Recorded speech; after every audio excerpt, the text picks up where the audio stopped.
रणबेजी बच चुकी है। तमाम प्रत्याशियों ने अपने स्तर से तैयारियां भी शुरू कर दी हैं। हालांकि किसी भी तरह का कोई आरक्षण निकाय चुनाव को लेकर के नहीं हुआ है। इसके बावजूद भी जो संभावित प्रत्याशी हैं उन्होंने अपना लोगों से मिलना जुलना और बाहर निकलना शुरू कर दिया है।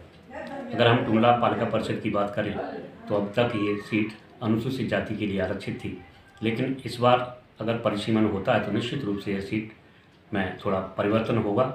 अब ये तो भविष्य के गर्त में ही रहेगा ये सीट किस कोटे के तहत आती है। अगर हम टुंडला के संभावित प्रत्याशियों की बात करें तो यहाँ से मनप्रीत सिंह कीर संभावित प्रत्याशी हैं। मनप्रीत सिंह कीर के बारे में हम आपको बता दें कि वो व्यापारी के साथ साथ एक बड़े जनसेवक हैं, समाज सेवक हैं। तमाम संस्थाओं में वो अपना कार्य करते हैं और उनके अंदर एक विशेष बात यह है कि जब भी उनके घर पर कोई गरीब, असहाय या ज़रूरतमंद व्यक्ति आता है तो उसकी यथासंभव मदद भी करते हैं। यही कारण है कि टुंडला नगर में वो एक जनसेवक के नाम से पहचाने जाते हैं। मनप्रीत सिंह कीर हमारे साथ हैं, हम उनसे चुनाव को लेकर के चर्चा करें। मनु भाई, आवाज़ इंडिया में आपका स्वागत है। धन्यवाद भाई। सबसे पहले तो हम आपसे ये जानना चाहते हैं, आप व्यापारी और व्यापारी के साथ साथ समाज सेवक रहे हैं, अचानक राजनीति में आने का आपने क्यों मन बनाया? ऐसा है भाई साहब, मैं जब राजनीति को देखता हूँ तो टुंडला बहुत पिछड़ा हुआ है राजनीति के मामले से। तो सही, ज़्यादातर लोग बाहर से बने हैं, आज भी जो प्रतिनिधि ज़्यादातर हैं सो बाहर के हैं। तो टुंडला का विशेष रूप से किसी ने ख्याल रखा नहीं। तो मैं ये चाहता हूँ कि टुंडला में बहुत ही ज़्यादा समस्या है मेडिकल को लेते हुए। जब मैं टुंडला की रात को जब लोगों के मेरे पास फ़ोन आते हैं कि अगर ऑक्सीजन सिलेंडर, तो आज की डेट में आप अगर शाम को ऑक्सीजन सिलेंडर की बात भी करेंगे तो किसी डॉक्टर के यहाँ भरा हुआ नहीं मिलेगा आपको। तब मैंने अपने यहाँ खुद घर पे ऑक्सीजन सिलेंडर्स रखे, सेवा करने का वो किया। कोविड में बहुत लोग परेशान रहे। मेरी प्राथमिकता मेडिकल को लिखते हुए मैं नगर पालिका में ऐसी कुछ व्यवस्थाएं करना चाहता हूं, जैसे एम्बुलेंस व्यवस्था, जैसे मैं ऑक्सीजन सिलेंडर्स की व्यवस्था नगर पालिका द्वारा की जाए। मैं देखता हूं कि किसी के यहाँ कोई घटना हो जाती है, कोई मृत्यु हो जाती है, तो उसके आदमी को नगर पालिका में चक्कर लगाने पड़ते हैं अपने उसका डेथ सर्टिफिकेट बनाने के लिए। पर मैं ऐसी योजना लाना चाहता हूं कि call on death certificate, call करके आप डेथ सर्टिफिकेट हासिल कर सकते हैं। अगर आप एक कॉल नगर पालिका में एक टोल फ्री नंबर ऐसा देना चाहता हूं कि आपको कॉल करेंगे तो नगर पालिका के लोग आपके घर आएंगे, आपसे पूछेंगे, आपसे उनसे उनका पूरा लेके आप डेथ सर्टिफिकेट की कार्रवाई खुद करेंगे और विद इन 5 डेज या 7 डेज के अंदर आपके घर में डेथ सर्टिफिकेट पहुंचाएंगे। क्योंकि आदमी अपनी परेशानियों में ग्रस्त हो जाता है जब कोई उसके यहाँ ऐसी घटना होती है, तो हम क्यों ना उनकी ऐसी मदद करें। दूसरा, जो मैं एम्बुलेंस व्यवस्था की बात कर रहा था, ऑनलाइन एम्बुलेंस व्यवस्था होगी। अगर आप कॉल करेंगे टोल फ्री नंबर पे तो एम्बुलेंस आपके दिल्ली तक का एम्बुलेंस नगर पालिका द्वारा पहुंचेगा आदमी। यहाँ ये व्यवस्था नहीं हो पाई। लोग अपने मनों में, बड़े बड़े लोग भी यहाँ बने जो पैसे से भी संपन्न थे, पर उनने भी अपना पैसा अपने करने के लिए किया, मैंने ये देखा। पर मैं इस बार नगर पालिका का चुनाव लड़ूंगा तो जन सेवा के ऊपर लड़ूंगा। अगर मुझे टुंडला की जनता आशीर्वाद देती है तो मैं ये दिखा। बात यह है कि टुंडला नगर में तमाम जातियों के लोग हैं, सभी धर्मों के लोग यहाँ पर रहते हैं। तो आप ऐसी अपनी क्या कार्य योजना बनाएंगे जिससे सारे धर्म और सारी जातियों के लोग आपको समर्थन करें, आपका समर्थन? देखिए, सिख धर्म में पैदा होने के बाद जाति बंधन टूट जाता है। हमारे गुरुओं ने कभी नहीं बताया कि हम इस जाति के हैं, इस जाति के हैं, हम सिख हैं, ये बताया। और ये स्वरूप मुझे 2012 के इलेक्शन में दिखा। अगर मेरे समाज को लेके चलेंगे तो मेरे समाज का उतना जनाधार नहीं है, यहाँ पे बहुत छोटा सा जनाधार है, पर मुझे 4100 वोट दिया। तो मैं कहाँ कहूँ कि ये जाति बंधन में बंधे हुए टुंडला के लोग जाति बंधन में नहीं, उनको एक सही चेहरा नहीं मिल पा रहा, एक सही चेहरे की तलाश में है वो। मेरे अगर मैं बनूंगा तो उनको एक वो सही चेहरा मिलेगा जो जाति बंधन को तोड़ते हुए निकलेगा। ये जाति बंधन मेरे जीतने के बाद इस टुंडला से समाप्त हो जाएगा। नेताजी, हमारे चैनल के माध्यम से टुंडला नगर की जनता को अगर आप कोई संदेश देना चाहते हैं तो आपका स्वागत। मैं टुंडला शहर की जनता को, नगर पालिका की जनता को सतनम प्रणाम करके एक ही बात कहना चाहता हूँ कि एक बार अगर मेरी कथनी और कथनी में कभी भी अंतर रहा हो तो मेरा चुनाव ना करें। अगर मेरी कथनी और करनी एक है, मैं अगर आपके बीच में जुड़ा हुआ हूँ शुरू जब से, मैं मेरे घर जब मेरे परिवार आपसे जुड़ा हुआ है, तो एक बार जरूर इस सेवक को मौका दें। आपको बताऊं, चेयरमैन बन के काम नहीं करूंगा, आपका सेवक बन के सेवा ही करूंगा, और ये मैं आपको विश्वास दिलाता हूं। और मैं इससे ज्यादा आज मेरे पास कहने को कुछ भी नहीं है कि सिर्फ विश्वास दिला सकता हूं। अगर मेरी आपने आज तक मेरी मैंने आपको जो बोला अगर उसमें उतरा हूं, तो आप मेरे पे एक बार विश्वास करके टूंडला नगर पालिका का चुनाव मुझे जिता दीजिए। आपको उसके बाद कभी भी ऐसा महसूस नहीं होगा कि हमने गलत आदमी का चुनाव किया। ये थे पालिका परिषद टूंडला के संभावित प्रत्याशी मनप्रीत की, जिन्होंने हमसे बातचीत की। उन्होंने साफ साफ कहा कि टूंडला नगर की समस्याओं से वो बखूबी वाकिफ़ हैं, और अगर वो चेयरमैन यहाँ से बनते हैं तो उन समस्याओं को सबसे पहले प्राथमिकता के आधार पर उनका हल करेंगे।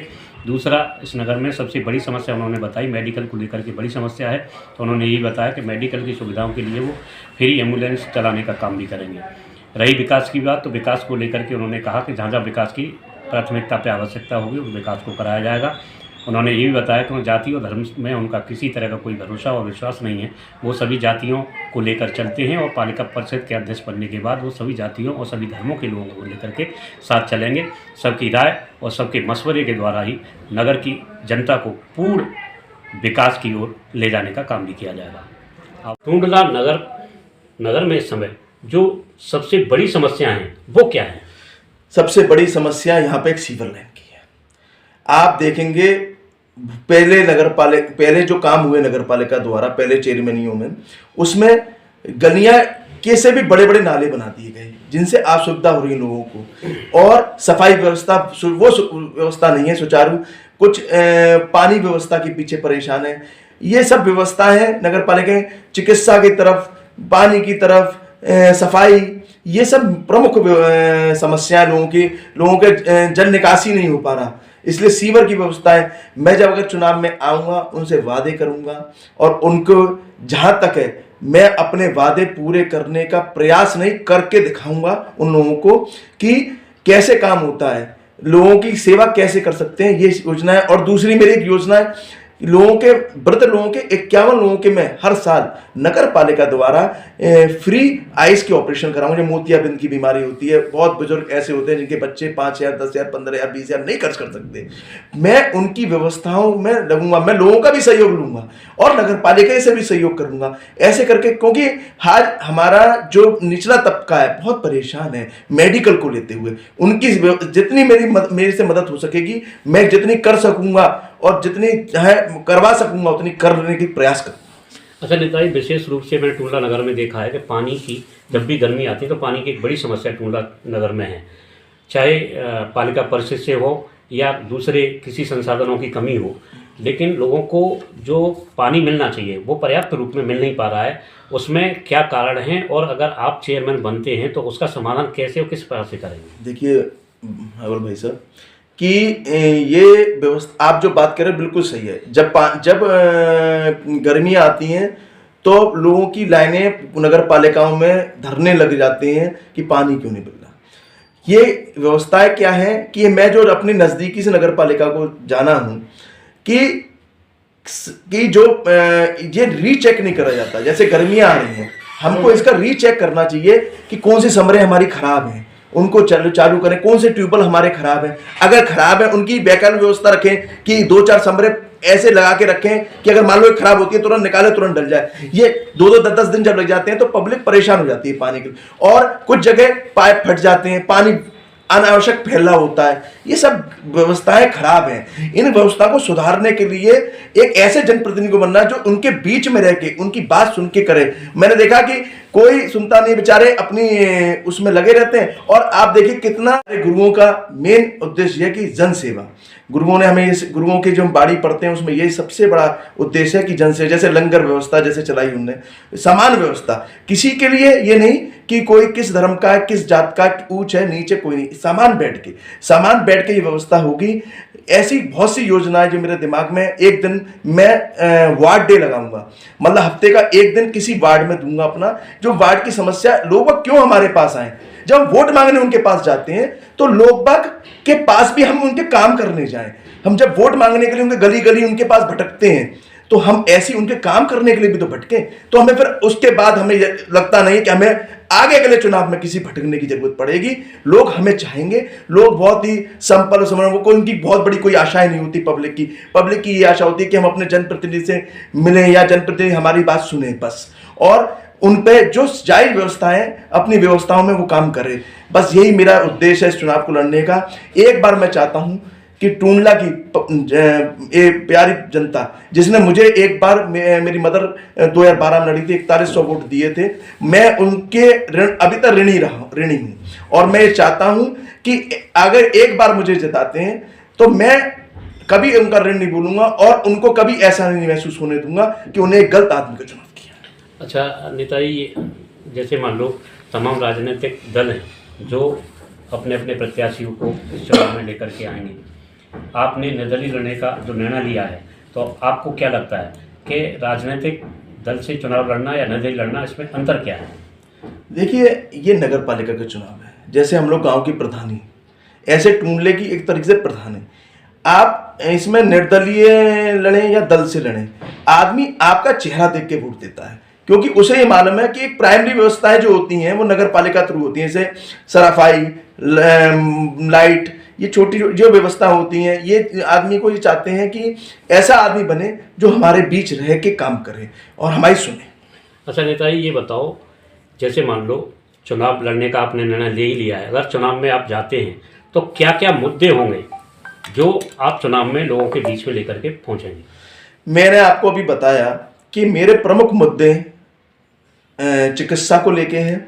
मेरे प्रमुख मुद्दे लोगों को जैसे असुविधा हो रही है नगर पालिकाओं में, जा रहे हैं बेचारे अपने हाउस टैक्स के लिए जा रहे हैं, आप अपने और कामों के लिए जैसे डेथ सर्टिफिकेट है, जन्म प्रमाण पत्र है, इनके लिए मैं देखता हूँ वहाँ पे लोग परेशान होते हैं, 10-10 दिन चक्कर मारते हैं। ऑफिसर कह देता कि कल आ जाना, कि परसों आ जाना। क्यों ऐसा क्यों होता है? हम जब वोट मांगने के